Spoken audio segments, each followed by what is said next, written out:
Welcome to English grammar of paradise institution. আজ তোমাদের মাধ্যমিক টেস্ট পেপার এবিটিএ 2024 এবং 25-এর যে টেস্ট পেপারটা আছে তার পেজ নাম্বার 114 তার যে গ্রামারটা রয়েছে সেটা সলভ করে তোমাদের সামনে দেখাবো। চলো স্টার্ট করছি। দেখো, if I am was were you, যদি আমি তুমি হতাম। এখানে আয়ের সঙ্গে কি হয়? অ্যাম হয় আমরা জানি, সিম্পলি ওয়াজও হয় জানি, কিন্তু এখানে হবে ওয়্যার। কেন হবে? যখন ইমাজিনেশনের মধ্যে বোঝাবে, যখন কোনো কিছু কল্পনা করা হবে, যদি আমি তুমি হতাম, যদি আমি পাখি হতাম তাহলে আমি উড়ে যেতাম, এইরকম যদি ইমাজিনেশন বা কল্পনা বোঝায় তখন কিন্তু আয়ের সঙ্গে ওয়্যার হয়। ওকে, নেক্সট দেখো, I will would may not sign this agreement. তাহলে আমি এই এগ্রিমেন্টটাতে সাইন করতাম না। তাহলে করতাম না, বুঝতেই পারছো উইলের পাস্ট এখানে উড হবে। তাহলে আই উড নট সাইন্ড কি হবে? উডের সঙ্গে ভার্বের ফার্স্ট ফর্ম ইউজ হয়, তাহলে সাইন। ওকে, এখানে আমি আন্ডারলাইন করে দিচ্ছি। ওকে, নেক্সট দেখো, আর্টিকেল প্রিপজিশনস। ওয়েক আপ, উঠে পড়ো। When you are suppose to wake up, যখন তোমাকে উঠতেই হবে তাহলে তুমি উঠে পড়ো। Suppose to wake up. Don't hit করো না মানে প্রেস করো না, ডোন্ট হিট করো না। ড্যাশ স্নুজ বাটন, এখানে স্নুজ বাটন মানে কিছুক্ষণের জন্য, 10 মিনিটের জন্য আবার সেটাকে স্নুজ করে দেওয়া হচ্ছে, তার মানে আবার 10 মিনিট পরে অ্যালার্মটা বাজবে, সেই বাটনটাকে বলা হচ্ছে স্নুজ বাটন। অ্যালার্মের সময় এটা হয়। তাহলে ডোন্ট হিট দা, এটা স্পেসিফিক একটা বাটন, তাই এখানে দি হচ্ছে। ওকে, নেক্সট দেখো, ডোন্ট কিপ অন লাইন, শুয়ে থেকো না। ডোন্ট কিপ অন লাইন, কোথায় শুয়ে থেকো না? ইন বেড, বিছানায় শুয়ে থেকো না। তাহলে বুঝলে, মানে করে করে করার চেষ্টা করবে। অনেকটা প্রিপজিশন অ্যাপ্রোপ্রিয়েট প্রিপজিশন হয়, আবার অনেক সময় মানে করে কিন্তু করতে হয়, তো এটা মানে করে আমি করলাম। নেক্সট দেখো, why should I be suspected by you, do as directed, change the voice ছিল প্রথমটা। তাহলে দেখতেই পাচ্ছ এটা ইন্টারোগেটিভে রয়েছে, তো আমরা প্রথমে ডব্লিউএইচ ওয়ার্ডটা আছে, ডব্লিউএইচ ওয়ার্ডটা বসাবো। ওকে, নেক্সট দেখো, ভার্ব কি আছে? শুড, তাহলে শুডই বসাবো। এটা দেখো প্যাসিভে আছে, বাই ইউ, প্যাসিভে আছে, অ্যাক্টিভে করতে হবে, তাহলে এটা সাবজেক্ট হয়ে যাবে। হোয়াই শুড ইউ, বিটা নিশ্চয়ই উঠে যাবে, তোমরা জানো, কারণ বি এটা প্যাসিভে হয়েছে, তাহলে বিটা উঠে যাবে, তাহলে সাসপেক্ট হয়ে যাবে, সাসপেক্ট। এটাও ইডিটার হবে না, কারণ এটা অ্যাক্টিভে হচ্ছে, অ্যাক্টিভে কিন্তু ভার্বের থার্ড ফর্ম ব্যবহার করা হয় না। তাহলে হোয়াই শুড ইউ সাসপেক্ট কাকে? মি, এটা মি হয়ে যাবে, এটা সাবজেক্ট প্রোনাউন, এটা অবজেক্ট প্রোনাউন। ওকে, নেক্সট দেখো, ন্যারেশন করতে হবে। The doctor said to the patient take this medicine twice a day, দিনে দুবার করে মেডিসিন নেবে। এটা নিশ্চয়ই অ্যাডভাইস দিচ্ছে, টেক দিস মেডিসিন, মেডিসিনটা নেবে, তাই তো? মেডিসিনটা নাও, দেখো ভার্ব দিয়ে শুরু হচ্ছে, এটা ইম্পারেটিভ সেন্টেন্স।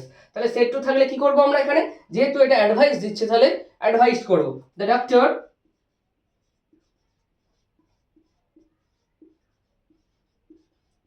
অ্যাডভাইসড, পাস্ট টেন্সে আছে, তো আমরা এটা পাস্ট টেন্সে করবে।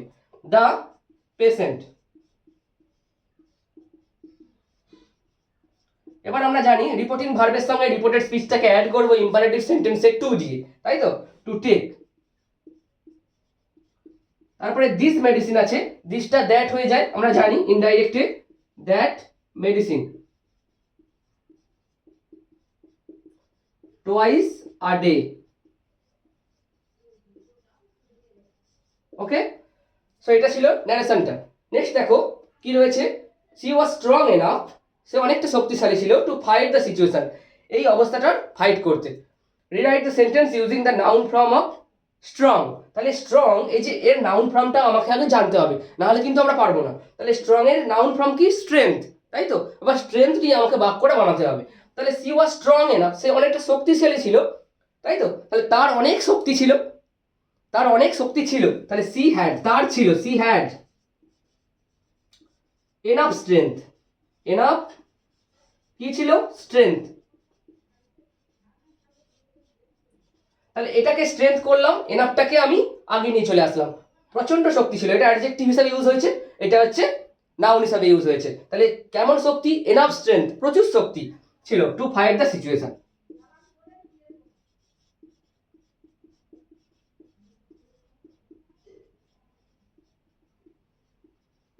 ওকে, নেক্সট দেখো, তোমাদের ফ্রেজাল ভার্ব ছিল, এটা রিড। হ্যাভ ইউ রিড ছিল, তাহলে এটা প্রেজেন্ট পারফেক্ট টেন্সে রয়েছে, রিড থেকে কি হবে? গো থ্রু, তাহলে এটা গন থ্রু হবে, কারণ এটা প্রেজেন্ট পারফেক্টে ছিল।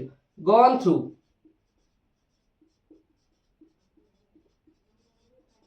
তারপরে কি ছিল দেখো, চেস্ট। চেস্ট মানে তাড়া করেছিল, তাহলে এখানে হচ্ছে ডিয়ার ওভার চেস্ট, মানে হরিণটাকে তাড়া করা হয়েছিল, তাহলে এটা প্যাসিভ ভয়েসে আছে, বুঝতেই পারছো, তাহলে ভার্বের থার্ড ফর্ম ইউজ হবে। তাহলে চেস থেকে কি হয়, রান আফটার, তাহলে রান, র্যান, রান, তাহলে রান আফটার। ওকে, নেক্সট দেখো স্কর্ন। স্কর্ন মানে বিদ্রুপ করা, কাউকে ছোট করা, তাহলে এখানে কি হবে, লুক ডাউন আপন, এটা প্রেজেন্টে আছে, তাহলে আমরা প্রেজেন্টেই করব, তাহলে লুক ডাউন আপন। এটাতে আরো দুটো তিনটে মিনিং হতে পারে, যেমন মক, কাউকে উপহাস করা, বিদ্রুপ করা, বা হেট, কাউকে ঘৃণা করা, এই লুক ডাউন আপনের সেম মিনিং। ওকে, এটা স্কর্ন, এটা একটা নিউ মিনিং তোমাদের কাছে। তো এগুলো তোমরা ভালো করে প্র্যাকটিস করো, নেক্সট ক্লাসে আবার পরের পেজটা নিয়ে তোমাদের সঙ্গে দেখা হচ্ছে ইংলিশের গ্রামার। আজকের মতো রাখছি, থ্যাংক ইউ, বাই।